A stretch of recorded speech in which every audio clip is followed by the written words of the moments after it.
National television, so full credit to Stephen Fry now on BBC 2NI for sharing with us this deeply personal insight which contains some very strong language. The most dangerous sporting activity for women, which turns out to be cheerleading, apparently. Hello, Stephen here.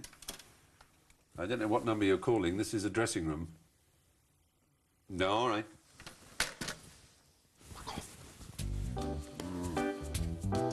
It's all the same old gang. Jamie, how are you, my darling? Nice to see you. My you again. You're Manic Depressive? Yeah. Oh, sorry, I didn't know. That's all right. No, that's all right. Oh, that's all right. There's another me behind this public mask that is joshing and being amusing and trying to entertain. And sometimes it's a very miserable and despairing one, because I'm thinking, oh, God, when's this going to be over? Sophocles and Socrates, the ancient Greeks that you and I talk about every day. There are times when I'm doing it when I so hate myself, and I'm actually kind of sobbing and kind of tearing at the walls inside my own brain, while my mouth is, you know, wittering away in some amusing fashion ho-ho about whatever it is. It wouldn't be television. Without television, you are nothing. I know that better than anyone. I always have voices in my head saying what a useless bastard I am, but the voice is my own. It is my own voice just telling me what a worthless lump of shit I am. Are you surprised that I feel like that? I no longer am, because I know that it's the result of my illness. I have a disease of the brain that I share with 4 million others in the UK. It can be a serious condition. It's led me to being expelled from school, imprisoned for theft, and attempting suicide, all by the age of 17. Please welcome your host for the evening, Mr. Stephen Fry. It's tormented me all my life with the deepest of depressions, while giving me the energy and creativity that perhaps has made my career. It's called bipolarity, or manic depression. Until now, I've tried to cope with it largely by ignoring it. But I'm not so sure that that's been wise. I want to know how severe my condition is, so I've taken part in the world's largest study of bipolarity, which happens to be in Cardiff. The results have shocked me. A 0 on that scale is somebody who has absolutely no features of being bipolar at all. From what you've told me, you would score probably about 70.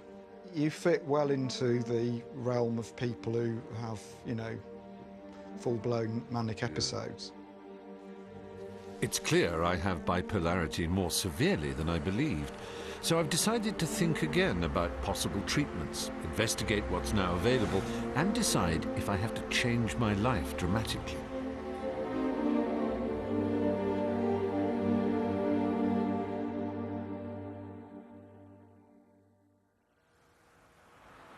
When you go on the net to find treatments for manic depression, you quickly discover there is no simple, agreed approach.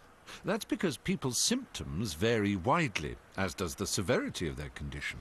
It's a complicated illness that's not even diagnosed until a crisis point is reached. That was certainly true for me.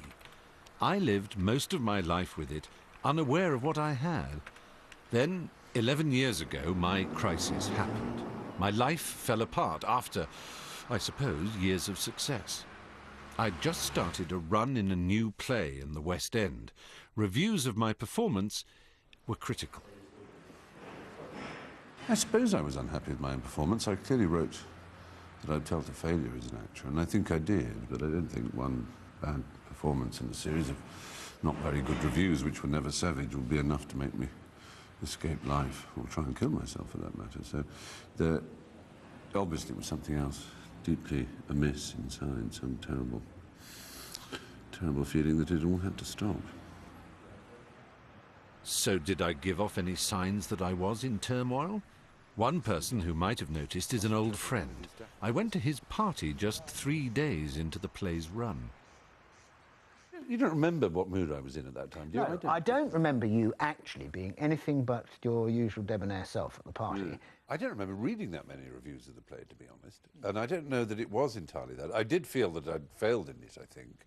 But I felt that I'd failed in absolutely everything. I felt I'd failed in my entire existence.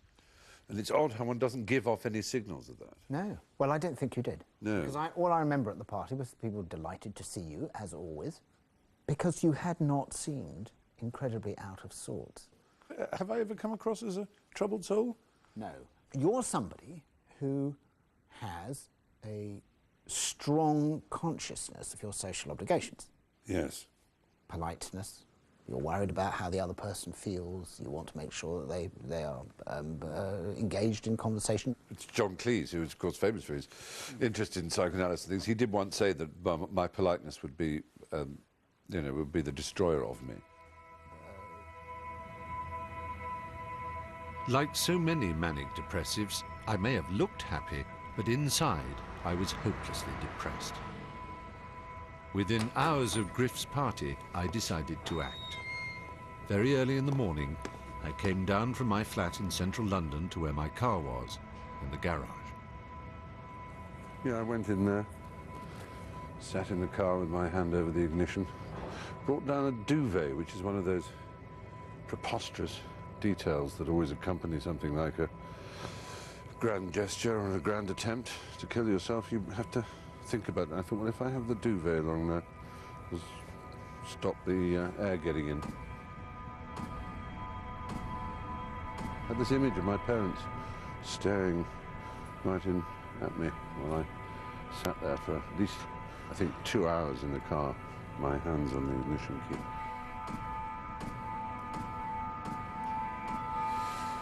And so I decided not to do it.